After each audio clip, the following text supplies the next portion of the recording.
Hello, my name is Andrea Hernandez, and this is assignment number 4, my teaching unit. I have created a slideshow to go over my information, so it's something a little bit different than just another paper. So for this unit, I have just two main goals. The first one is that students will understand the need for national government after the United States became a free nation. And the second one is that students will have knowledge of the U.S. Constitution and how the Founding Fathers formed the document to meet the needs of our new country. And these are the goals that I will have for the entire unit. As far as objectives, I have one student objective that I will use for the entire unit. That's this one here on the left. The student will be able to demonstrate their understanding of the need for a national government and analyze the U.S. Constitution. And then I have 4 objectives that are kind of going to change daily based on the activities that the students are doing. So this first one, they are working on a vocabulary quilt, and so I have them defining and constructing meaning of new vocabulary words by creating a vocabulary quilt. Then I have when they're taking notes, I can recognize important information in order to summarize the plans for the new government.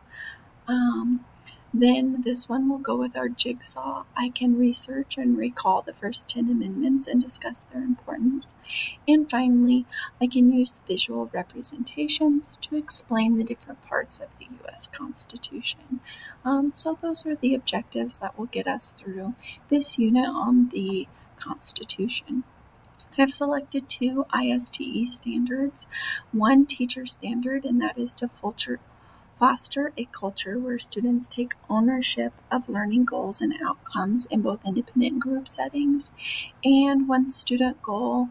I hope that students can curate information from digital resources using a variety of tools and methods to create collection of artifacts that demonstrate meaningful connections or conclusions.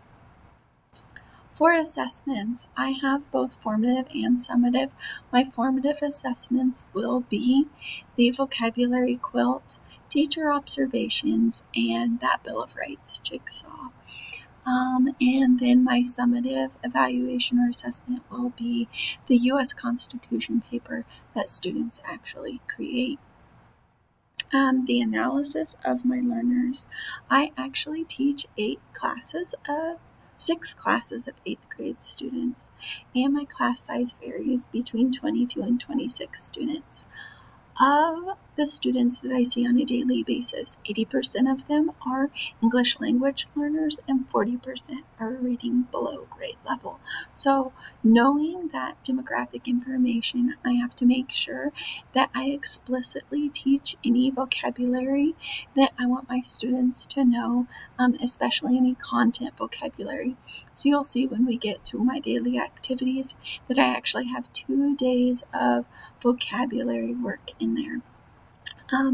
We do use a lot of cooperative learning in social studies, my social studies class. The kids seem to like it. It helps for a variety of reasons. Number one, I have 40% of students reading below grade level. So if I compare them with someone who is able to read at grade level, that always works. And also because my ELL students need that additional time to engage in academic discourse to increase their English language skills, since I have 80% of them, those cooperative learning times get them more time practicing their English. And finally, I try and build on the background knowledge because this will help them tie their new learning to their existing learning. So if they can tie that back and make the connection, we have a greater retention there. So materials that I will use: student laptops, construction paper, poster board. I will need my teacher PowerPoint, which means I'm going to need my computer and my projector. We will need our social studies notebooks. I do those digitally now because of COVID. Students will be completing a jigsaw on the Bill of Rights, and they will be doing a Constitution puzzle, which is another vocabulary matchup sort of thing. And then that final thing is the poster board, where they will need markers, colored pencils, crayons, any of the notes that they have used. Activities for day 1, they will do vocabulary quilt, and that is a BDI strategy from Socorro Herrera. Day 2 and day 3, we will be taking Cornell notes on the Constitution. Day 4, students will be doing that cooperative learning jigsaw strategy on the Bill of Rights, where they research 1 or 2, and then they go back as the experts and present to their small group. I use this as my task analysis assignment for assignment 3 previously. Day 5, students will do a Constitution vocabulary puzzle, so we're going back to the vocabulary and reinforcing that learning that's happening. Then day 6, 7, and 8, students will be constructing their poster on the U.S. Constitution as their summative assessment. The technology and media that I will use: laptops for the students.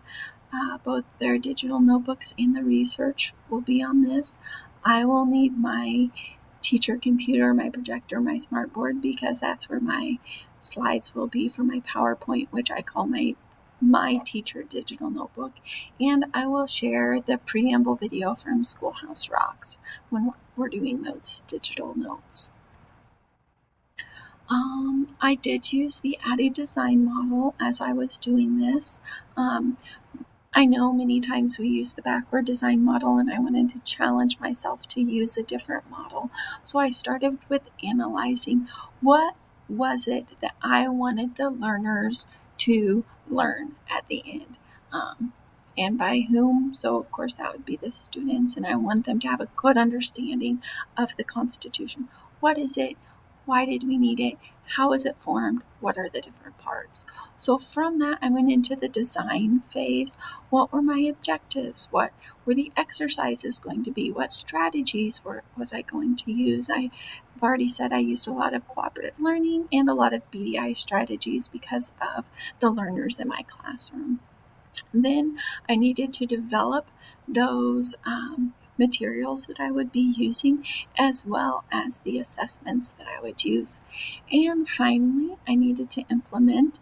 I am going to attach my notes or Google Slides for my implementation. I went through that day 1, day 2, day 3, day 4, but I'm not going to make another video on that. I'll just let you cruise through that. Probably don't want to hear me talk about all of that.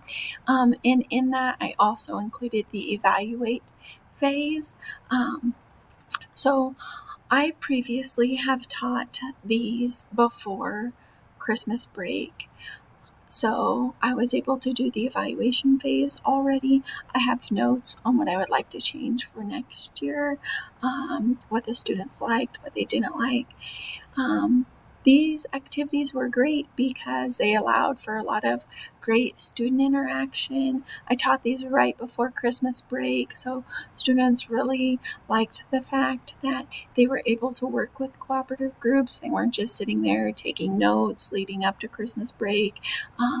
The days that they were creating their posters, they were a little more laid back. They got to visit with their classmates as long as they were still working.